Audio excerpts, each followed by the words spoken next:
Praise the Lord. தேவனுக்கு மகிமை உண்டாவதாக. ஆண்டவரும் இரட்சகருமாய் இருக்கிற இயேசு கிறிஸ்துவின் நாமத்தினாலே இந்த கால வேளையில் உங்கள் யாவரையும் நான் வாழ்த்துகிறேன். இந்த நாளுக்கான தேவனுடைய வார்த்தை நீதிமொழிகள் 16வது அதிகாரம் 3வது வசனம். உன் செய்கைகளை கர்த்தருக்கு ஒப்புவி, அப்பொழுது உன் யோசனைகள் உறுதிப்படும். என கண்பானவர்களே, கர்த்தருடைய வார்த்தை நமக்கு நேராய் கடந்து வருகிறது. இந்த நாளில் நாம் செய்கிற காரியங்களை, பிரைஸ் அல்லாஹ், நாம் செய்கிற அனைத்து செயல்களையும் நாம் கர்த்தரிடத்தில் நாம் ஒப்பு கொடுக்கும் பொழுது, அல்லது நாம் செய்கிற அனைத்து செயல்களுக்கும் கர்த்தரிடத்தில் நாம் உதவியை கேட்கும் பொழுது கட்டாயம் நாம் வெற்றி பெறுவோம். நீங்கள் செய்கிற காரியம் என்ன? எதற்கு தேவன் அற்புதம் செய்ய வேண்டும் என்று எதிர்பார்க்கிறீர்கள்? எந்த காரியம் வாய்க்க வேண்டும் என்று நீங்கள் முடிவெடுக்கிறீர்கள்? வேதம் சொல்லுகிறது, நீதிமொழிகள் 3:6 வாசிக்கும்போது, உன் வழிகளிலெல்லாம் அவரை நினைத்துக்கொள், அப்பொழுது அவர் உன் பாதைகளை செவ்வைப்படுத்துவார். நீங்கள் செய்கிற காரியங்களை கர்த்தரிடத்தில் ஒப்பு கொடுக்கும் பொழுது வேதம் சொல்லுகிறது, அந்த காரியத்தை கர்த்தர் வாய்க்க பண்ணுவார். சங்கீதம் 52:22 வாசிக்கும் பொழுது, கர்த்தர் மேல் உன் பாரத்தை வைத்து விடு, அவர் உன்னை ஆதரிப்பார்.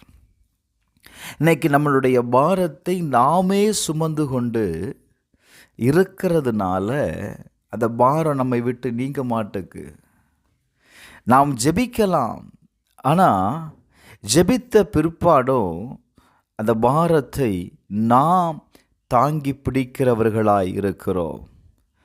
வேதம் சொல்லுகிறது, பிலிப்பியர் 4:6 வாசித்து பாருங்கள், நீங்கள் ஒன்றுக்கும் கவலைப்படாதிருங்கள், எல்லாவற்றையும் தேவனிடத்தில் தெரியப்படுத்துங்கள்.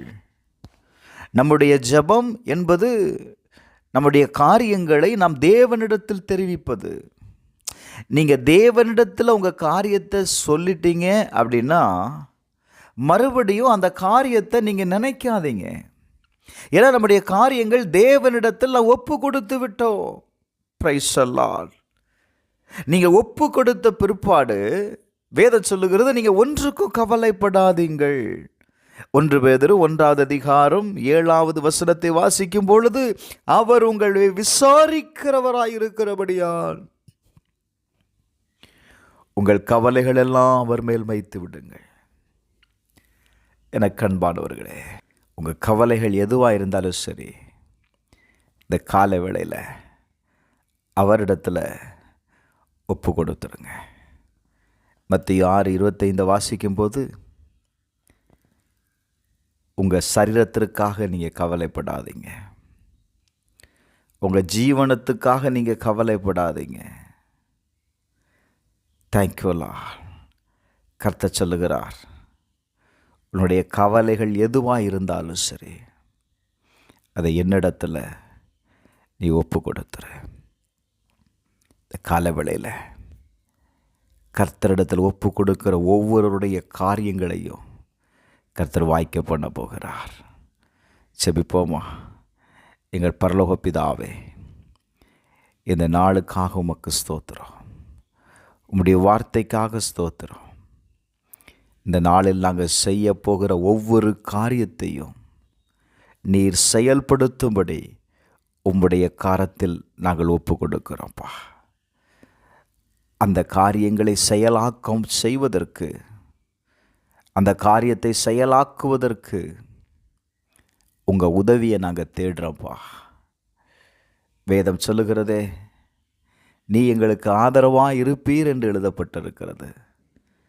இந்த காரியத்தை செய்து முடிப்பதற்கு நீர் ஆதரவாய் இருப்பதற்காய் நன்றி. இயேசுவின் நாமத்தில் ஜெபிக்கிறேன் பிதாவே, ஆமென்.